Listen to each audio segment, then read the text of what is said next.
Welcome back to FreightWaves Now on this Wednesday morning. I'm Kaylee Nix here with Andrew Cox. Got our second live guest of the morning right now, Mike Fullam from ReedTMS Logistics. Mike, welcome to FreightWaves Now. Thanks for joining us. Good morning, guys. Thank you for having me.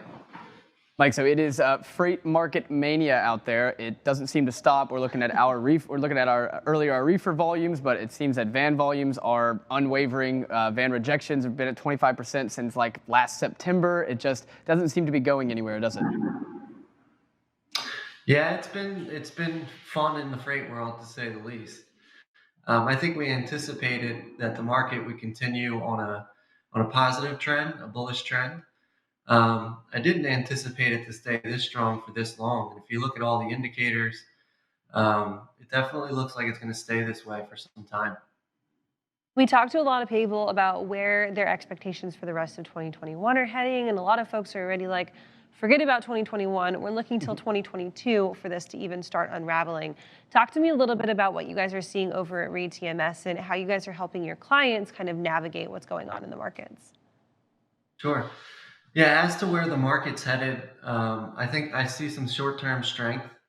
I definitely think that there's more intrigue on the demand side, especially when you consider how the world's changed from the pandemic, specifically consumer spending, the way that they're getting income and how they're spending that disposable income has changed. And behind all of that, supply chains have been dramatically disrupted. So on one hand, you can look at traditional indicators like the LMI, the Logistics Manager Index, and that's definitely projecting strength. There's a lot of things that are suggesting the market's going to stay strong. I think if demand were to subside for any macro or microeconomic reason, that would be what would cause a market to flatten out or balance. But to suggest I know which direction that's headed, I don't. I do think that there's a chance that in 2022 or 2023, demand may slow. And if you look at the pace of new equipment and new drivers and trucks entering the market, there's a chance that we could catch up. I'm definitely not counting on that. So to your question on how do we handle this with customers, I think it's just about being a little bit more transparent and intimate with them. Instead of playing the what are rates going to be, are you going to hold your rates, is it RFP or spot? I think there's some more dynamic ways to engage, ways that produce a transparent environment where service is prioritized, the carriers are prioritized, and some strategy can kind of mitigate the influence of the market. You can't dodge the market, but you can better management through, I think, more intimate relationships. So that's what we're trying to drive, is really understanding where their business is headed, how their supply chain is constructed, not just within transportation, but beyond it. And then determining ways that we can get together and meet their service needs and their budgets with a more collaborative solution, if that makes sense.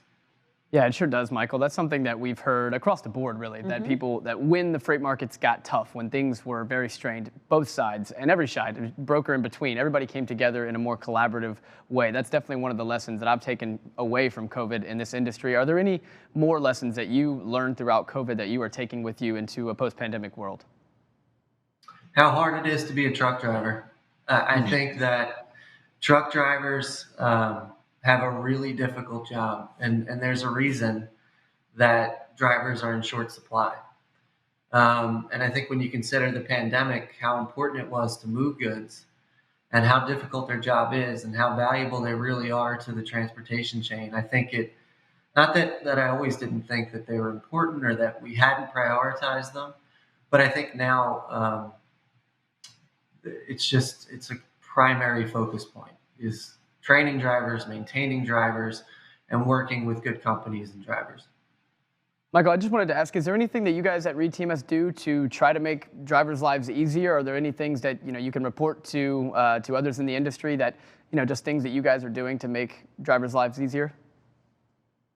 Yeah, I think we want to position them beyond labor. I think we want to bring them close into the strategy and direction of the company. Any type of pep rallies we have, work events, making sure that they're included and they're a part of where we're headed. not only in understanding and buying into that vision, but contributing to it. And then making sure that we're top of market in terms of compensation and benefits that they're acquiring, and making sure that they're happy in what they're doing. There's definitely some tricks to get more drivers, like making sure they can get home at night and things like that. But I think what's most important is um, working with them in a way that takes it from a job to more of a career, and making sure that they're included and we're supporting what they want and they're involved and contributing to our vision. I really like that idea of talking about how making sure that your drivers kind of have this vision of where you can go with your company, and it's not just behind a wheel for 60 plus years until you retire. Talk to me a little bit about the opportunities that you guys provide for either forward mobility or upward mobility for both your employees who are maybe just now entering the industry, but also maybe for those drivers who say, hey, I want to get out from behind the wheel and get into the office with you guys.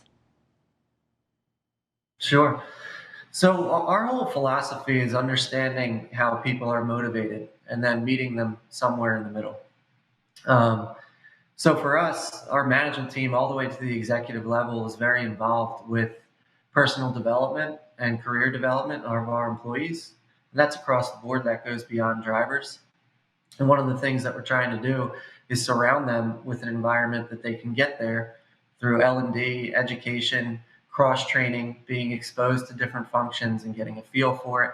And there's a few stories where drivers had joined the company and driven for a while and gotten close to leadership and close to what the company can offer for their career, and then put a personal development plan together to get them into a different light, whether it's converting driver to maybe a dispatch manager, or maybe safety, or another function where they're not on the road, but that experience applies and their career can go the direction that they want. In some cases, drivers love driving and they're very good at it. And we help them, create a lifestyle around driving that suits them. Michael, you said earlier that you could see the market rebalancing a bit if demand were to wane, maybe the end of next year. Is that because you're not seeing a significant amount of capacity being added right now? I know we look at the FMCSA data. I think the for-hire market is up 2.6% year to date. But again, you look at volumes and demand; they're up double digits year to date. So are you just not seeing the type of growth necessary to match demand, or are you not seeing much growth at all? Yeah, I think it's the growth to match demand. I think that's the primary issue. If from a broker standpoint, carriers have a tremendous amount of confidence right now. They've been making a lot of money, and they should be. But when carriers as a collective are that confident and the market continues to grow from a demand perspective, and you're not meeting that increased demand with trucks, it just creates a good environment for increased rates. So I think that's a big part of it, is just the dynamic of things over the past year. I think moving ahead, it's really about, does demand slow or change due to this pandemic? I don't foresee equipment catching up in the short term, especially as inventory and production of Class A equipment is kind of backlogged. And catching up to that in terms of drivers is another challenge. So I think it's kind of a long-term issue. I think the only way the market balances out is if demand slows.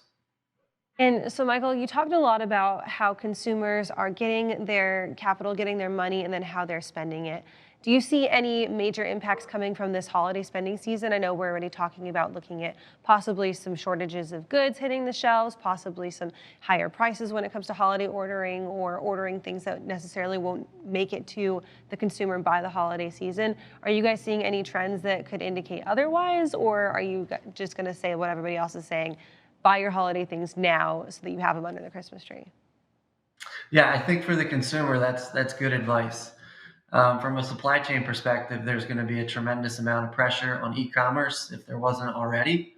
And I think that's going to change how inventories are managed. So if you're a consumer, I definitely would suggest ordering now. Definitely anticipating a significant back to school season. When you consider how many kids have been out of school in different areas of the country and how long they have been, they probably need new pencils and pens and clothes. So we're anticipating strong holidays through the balance of the year. How we're managing them is just being over communicative, proactive, and as a consumer, especially with a 1-year-old turning 2 on Christmas Eve, I'm definitely ordering my stuff early, that's for sure. Great advice there. Michael, if people want to get in touch with you, learn a little bit more about ReedTMS, where should they go? Grab me on LinkedIn. That's the best way to reach me.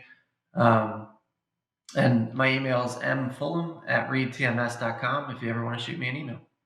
Perfect. Thank you so much for joining us on FreightWaves Now this morning. We really appreciate you taking the time out of your day to be with us this morning. Thanks for having me, guys.